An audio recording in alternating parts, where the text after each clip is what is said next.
Oi, muito bom dia para você. O Record News Rural está no ar.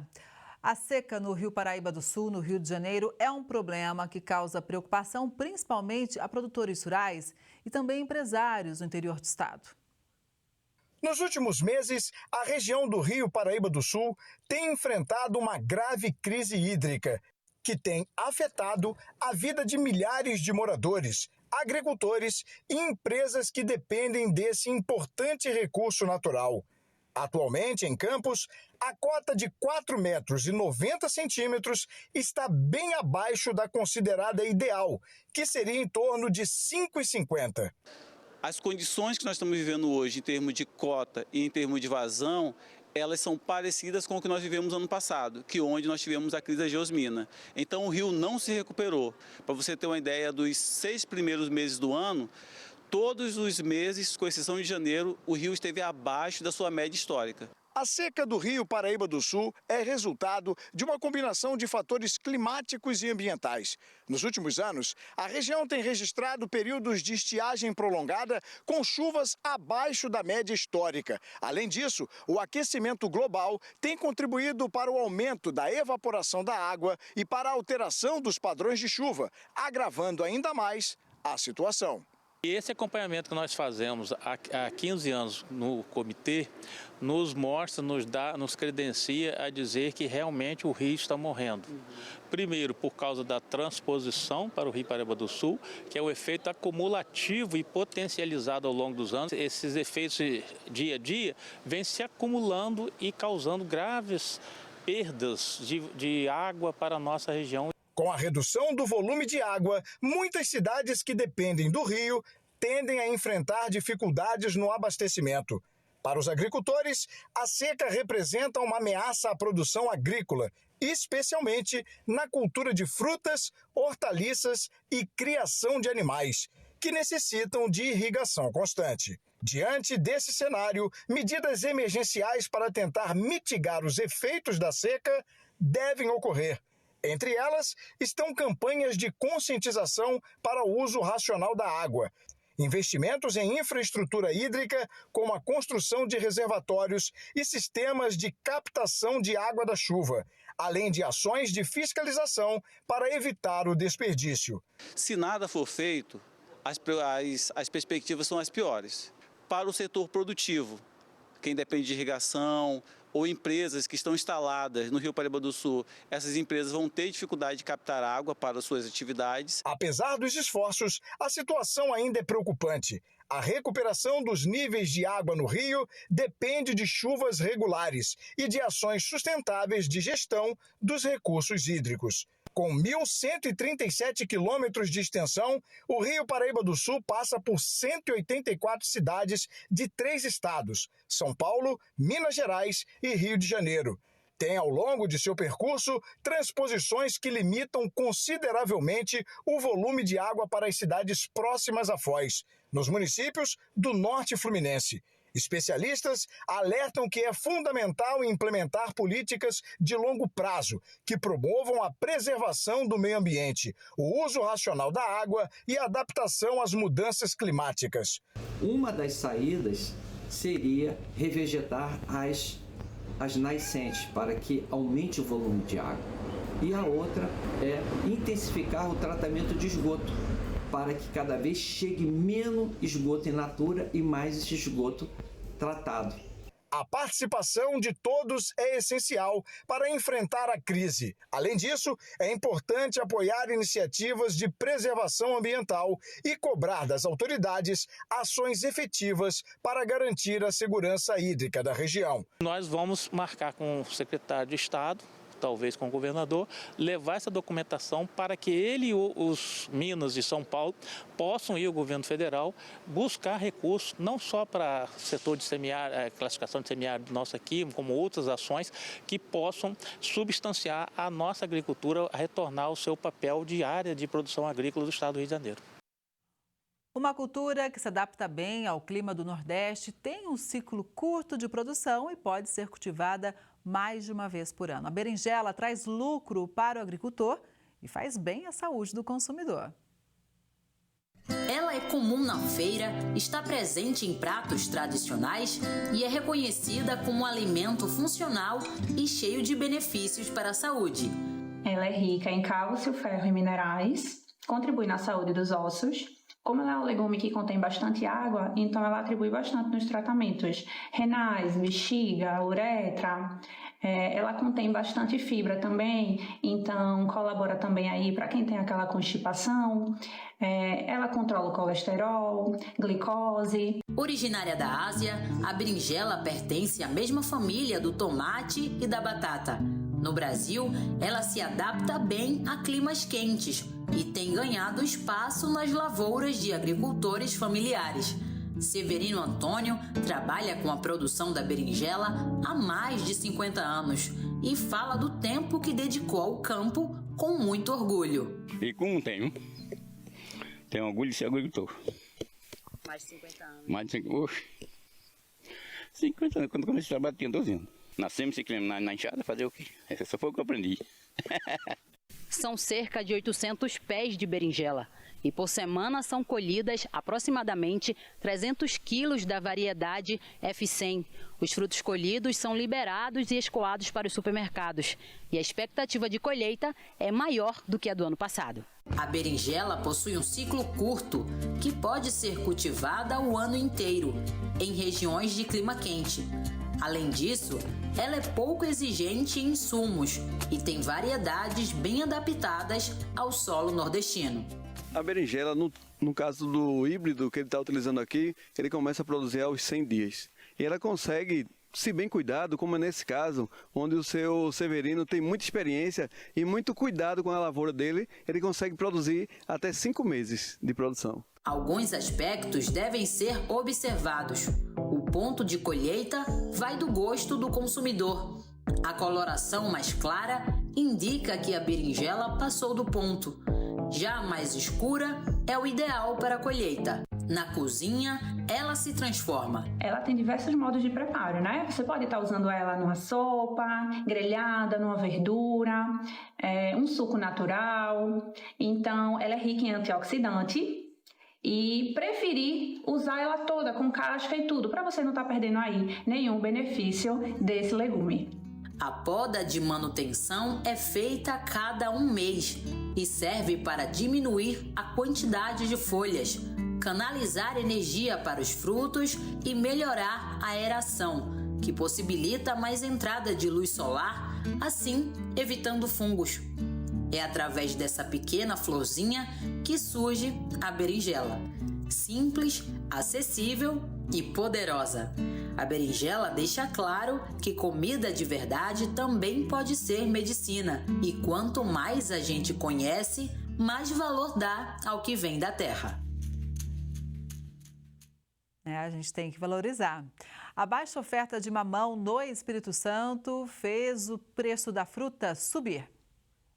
As cotações do mamão Havaí avançaram nas principais regiões produtoras na semana passada. Pesquisadores do CEPEA ouviram relatos dos produtores alegando que as chuvas acima do esperado em semanas anteriores ainda prejudicam a qualidade atual dos mamões, com incidência de fungos. Diante dessa situação, a oferta de frutas de boa qualidade está reduzida. Os preços de comercialização foram de R$ 3,17 para o Havaí, 12 e 18. No norte do Espírito Santo, valor de 258% maior ao do período anterior.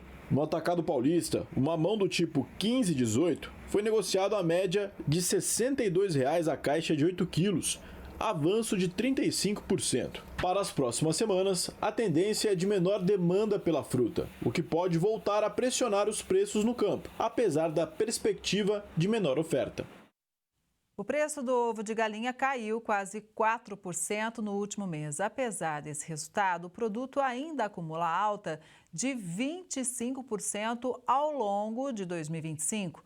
Nos últimos 12 meses, a inflação do ovo é de 13,5%. E de acordo com dados do IBGE, o preço caiu em todas as regiões metropolitanas. As capitais com as maiores quedas foram Rio Branco, Salvador e Belém. Já as menores variações foram encontradas em Fortaleza, São Paulo e Curitiba. A safra de inverno 2025 no Rio Grande do Sul deve ser maior. Destaque para a produção de canola. O Rio Grande do Sul deve produzir nesta safra de inverno 4.936.010 toneladas de trigo, aveia branca, canola e cevada. 2,25% mais que na safra passada. A canola é a cultura com maior destaque e previsão de avanço. De acordo com os dados da Emater, o estado deve produzir 352.893 toneladas, quase 69% a mais do que no ano passado. A área também aumentou, cerca de 37,5%, chegando a 203.206 hectares. Os dados sobre previsão de área de plantio, produtividade média e produção de cada cultura foram apurados em 97% dos municípios gaúchos produtores. Apesar da expectativa de aumento da produção das culturas de inverno, a área total sofreu uma leve redução de 2,78%. A produção de trigo deve ser impactada e sofrer uma redução nessa temporada. A área cultivada foi diminuída em quase 10%, passando de pouco mais de 1.300.000 hectares cultivados em 2024 para 1.198.000 hectares em 2025. Mesmo com uma produtividade 7,77% superior, a produção de trigo no estado deve chegar a 3.591.330 toneladas, uma redução de 2,95% quando comparada com a safra passada. Os desafios climáticos e os preços impactam nessa redução. E os preços do açúcar seguem em queda, resultado da desvalorização externa.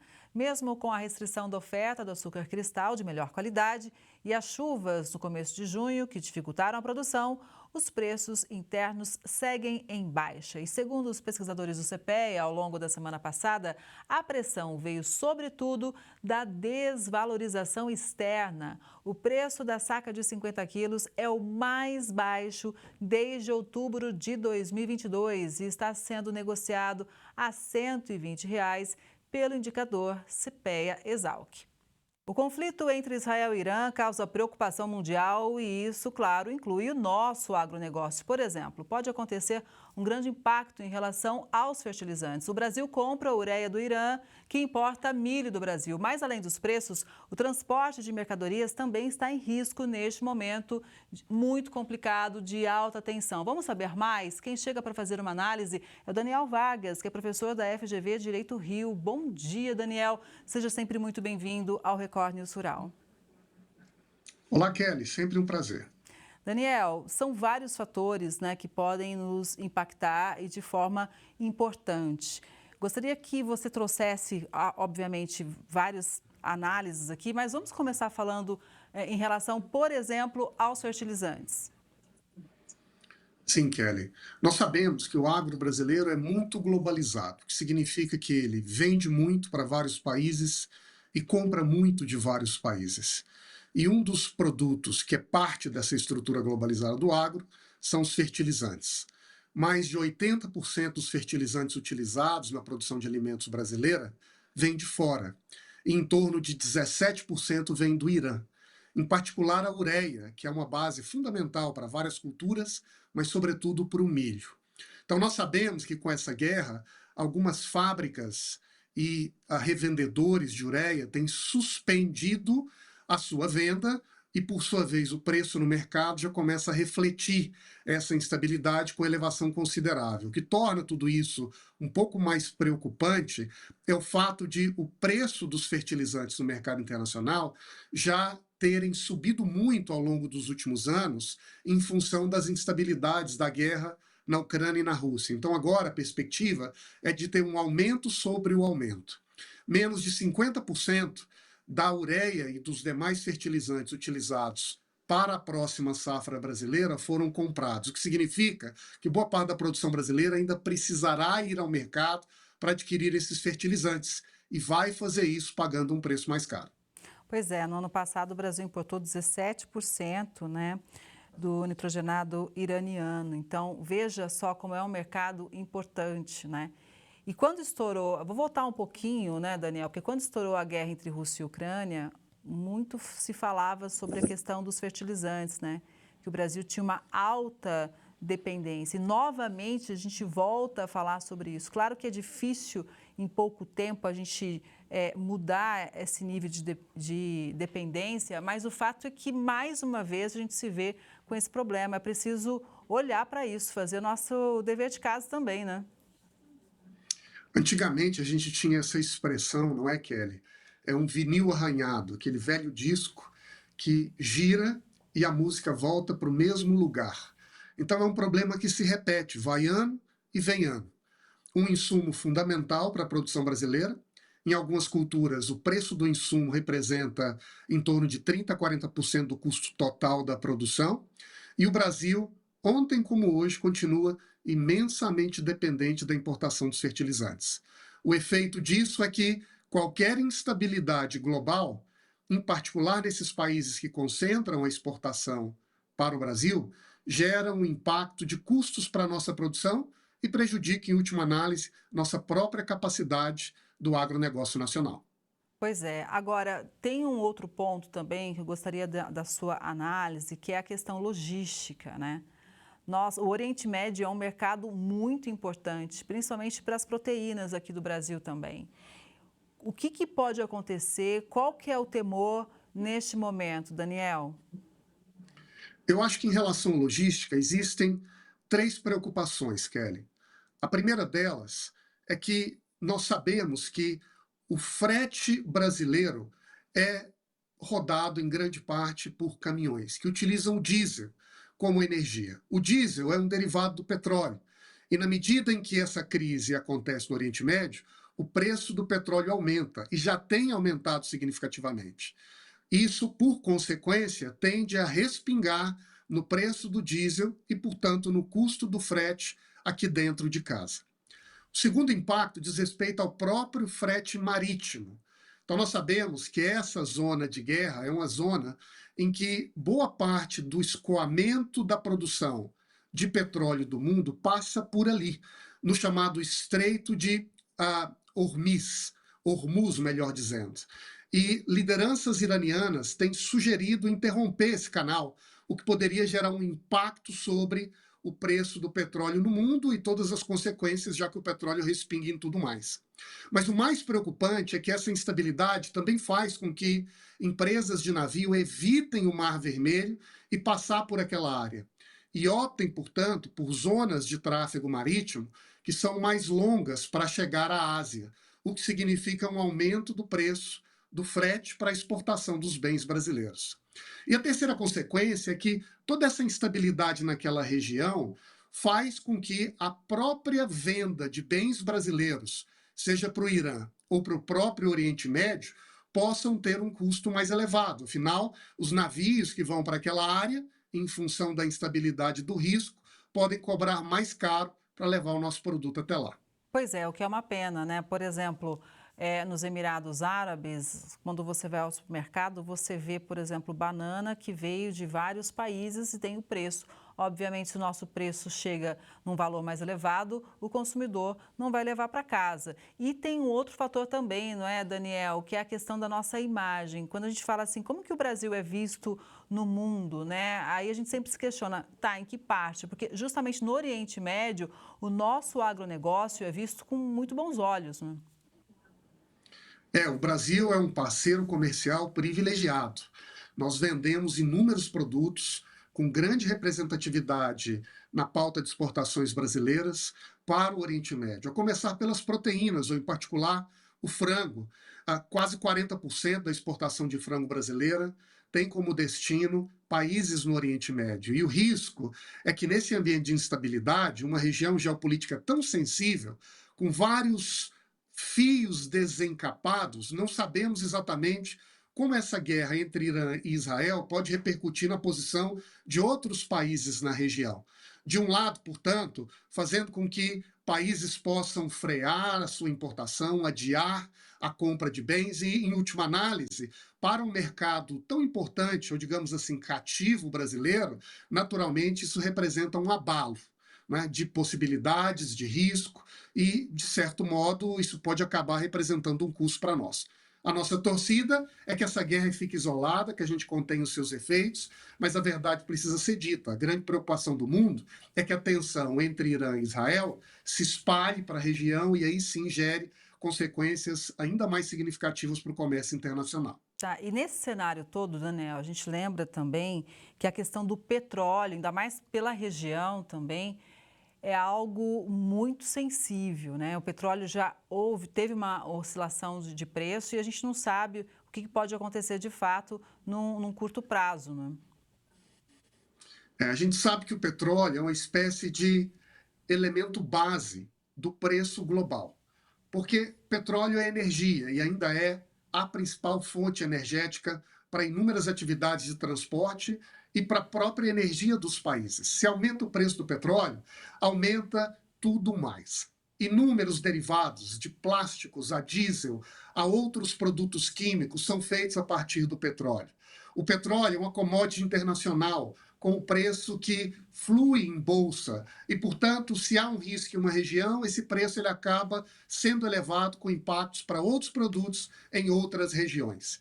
E nós temos visto uma preocupação imensa, e o petróleo é o primeiro a refletir essas tensões lá no Oriente Médio.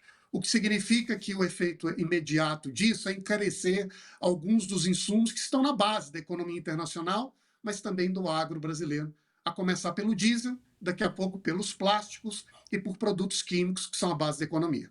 Pois é, né? Quando a gente fala de diesel, tem o famoso efeito cascata, né, Daniel? Quando tem o impacto no diesel, obviamente acaba vindo parar no bolso do consumidor. Então, veja como um problema que está acontecendo lá no Oriente Médio nos impacta diretamente, né, de uma forma ou de outra. E é por isso que a gente diz, né, que o agro ele não é só uma atividade que diz respeito a usar a terra, plantar uma semente, colher um bem. O agro é o diesel, na medida em que o escoamento da sua produção, que é feita pelos caminhões no Brasil, se movimenta a partir do diesel. O agro também é plástico, porque uma parte dos recipientes dos produtos que o agro compra para utilizar vem em embalagens plásticas, feitas de derivados do petróleo. O agro, por sua vez, é um comércio profundamente globalizado. Nós sabemos que um dos principais compradores do milho brasileiro é o Irã, que em troca vende para nós os nitrogenados, que são a base para nós resgatarmos o nosso solo depois da safra e para nós dinamitarmos, para nós fertilizarmos, digamos assim, a produtividade de culturas e do milho aqui em particular. E essa integração cria esse fenômeno dos efeitos em cascata, em que uma tensão em uma região relativamente pequena do mundo gera consequências para todos os países e o agro, muito globalizado, é altamente exposto a isso. Agora, Daniel, a gente falou agora há pouco essa questão do diesel, do petróleo, né? E a gente vem no momento dos biodiesel, né? Aqui a gente falando do combustível verde aqui do Brasil. Num cenário complexo desse, será que a gente tem um espaço maior para avançar, né? E isso impactaria, por exemplo, as culturas como do milho e também da soja? Olha, essa é uma bela pergunta, Kelly. Tem algumas pessoas examinando como essa tensão pode acabar abrindo novos mercados, em particular para os derivados, não é? Da soja, do milho, do biodiesel, do próprio etanol. Porque nós sabemos que aqui existem, em determinado grau, uma competição entre esses setores. Se aumenta o preço do petróleo e dos seus derivados, pode se tornar mais competitivo e interessante adquirir bens derivados, como, por exemplo, o óleo de soja, o biodiesel, o próprio etanol. Então, há uma expectativa de que uma perda de preço ou de lucro correspondente ao aumento dos custos na produção possa, no caso desses derivados do biodiesel, da soja, do milho, eventualmente serem compensadas com o aumento do valor desses outros produtos. Então, há sim uma expectativa de que o biodiesel aumente de preço, o próprio óleo de soja e, quem sabe, o etanol.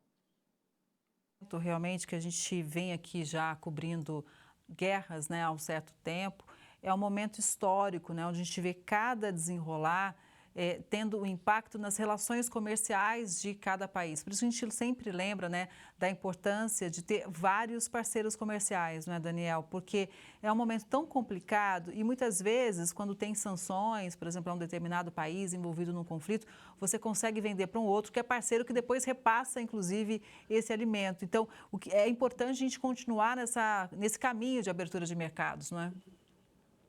Com certeza, Kelly, por diversas razões. O aumento de preço de uma commodity pode significar, ao mesmo tempo, uma compensação para o preço de uma outra commodity que caiu no mercado internacional.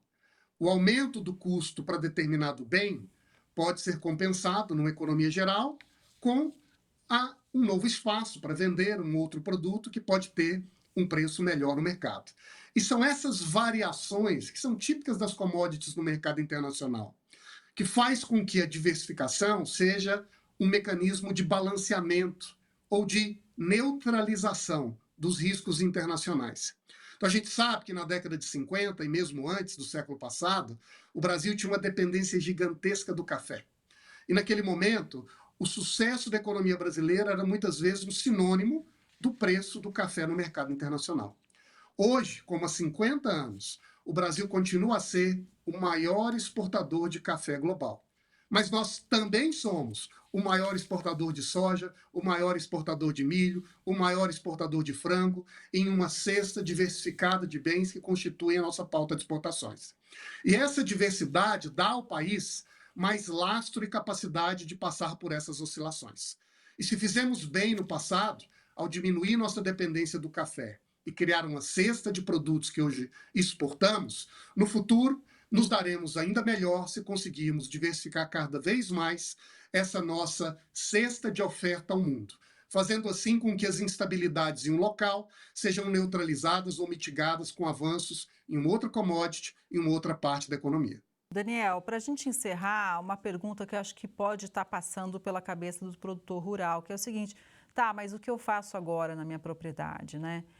Eu me lembro também que quando estourou a guerra entre Rússia e Ucrânia, eu acho que é importante a gente trazer novamente aqui alguns momentos para a gente repensar também o que fazer agora.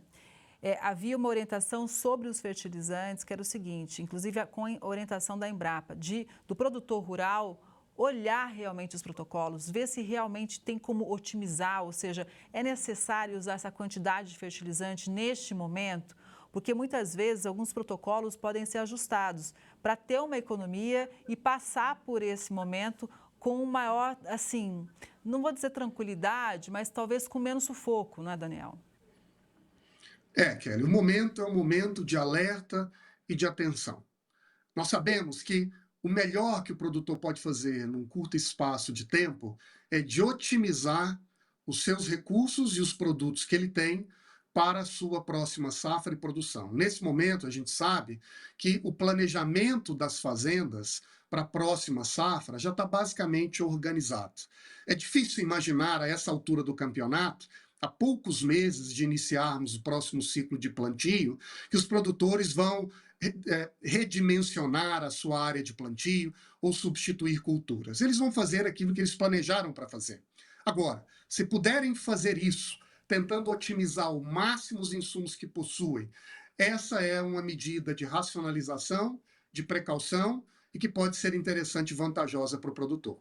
No médio prazo, a depender de como essa guerra avance ou escale, nós sabemos que o Brasil precisará discutir como nós vamos orquestrar as condições de aquisição de bens no mercado internacional, de comércio com o mundo, com a própria participação do Estado na reflexão, na produção de conhecimento e de orientação para o mercado, para as safras futuras. No primeiro momento, é alerta, atenção, buscar informações e usar bem os recursos disponíveis para tentar se expor menos a essa dinâmica de incerteza com o aumento de custos que vem de fora.